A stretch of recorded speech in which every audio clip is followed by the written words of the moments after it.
ธรรมมัชฌิมาปฏิปทาตถาคเตนะอภิสัมพุทธาจาตุกรณียานกรณีอุปสัมมายะอภิญญายะสัมโพธายะนิพพานายะสัมวัตติกตัมมาจัสสาภิกขเวมัชฌิมาปฏิปทาตถาคเตนะอภิสัมพุทธาจาตุกรณียานกรณีอุปสัมมายะอภิญญายะสัมโพธายะนิพพานายะสัมวัตติอยังเมวะอริโยอาทังติโกมาโพไสยมิตังสัมมาทิฏฐิสัมมาสังกัปโปสัมมาวาจาสัมมากัมมันโตสัมมาอาชีว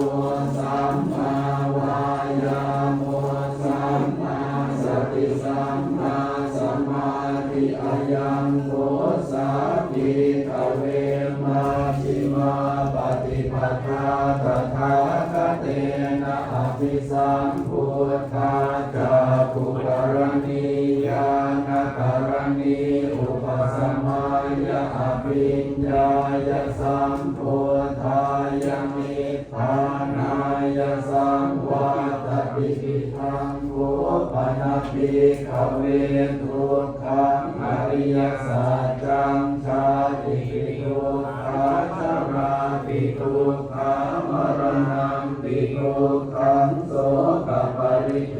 วทุกขตัวมนัสสุปายาสาปิทุกขาอาปิเยหิสัมปโยโคทุกโขปิเยหิวิปโยโคทุกโขยังปิสังนรปฏิตัมปิทุกขังสังคิเตนะปัญจุปาทานาขันธาทุกขาดิธังโภปนะภิกขเว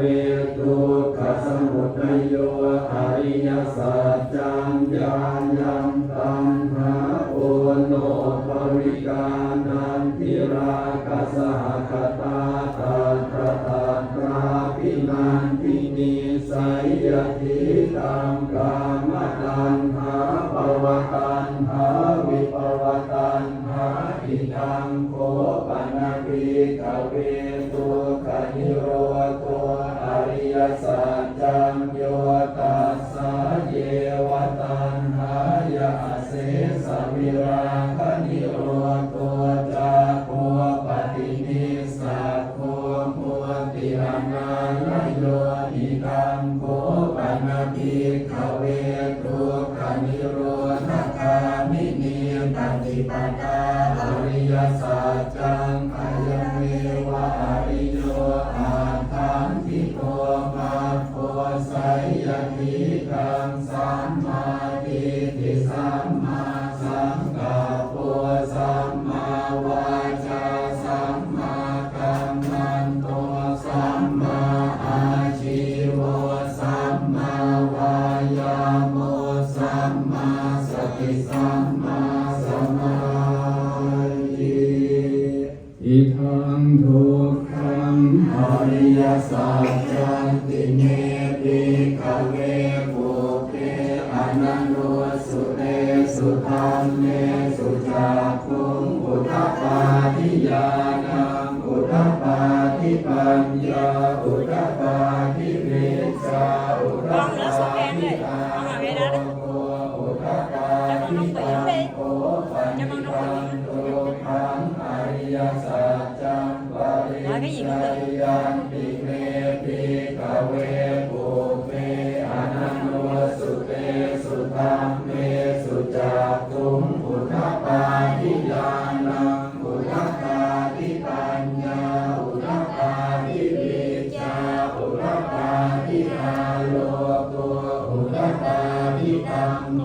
ปณิธังทุกขังอริยสัจจังปริญญาตันติเมภิกขเวปุเพอ นันโนสุเตสุธัมเมสุจักขุงอุทธัปปาทิญาณังอุทธัปปาทิปัญญาอุทธัปปาทิวิชชาอุทธัปปาทิอาโลโกอุทธัปปาทิอิทันโตกัสสะมุทัยโยอริยสัจจันติเมติขเวปุเพอนันโนสุเตสุธัมเมสุจักขุงอุทธัปปาทิญาณังอุทธัปปาทิปัญญาอุทธัปปาทิวิชชาอุทธัปปาทิอาโลโกอุทธัปปาทิตังโฆปณิตังโลกัสสะมุทัยโยอริยสัจจังมหาตัพพันติเมติขเว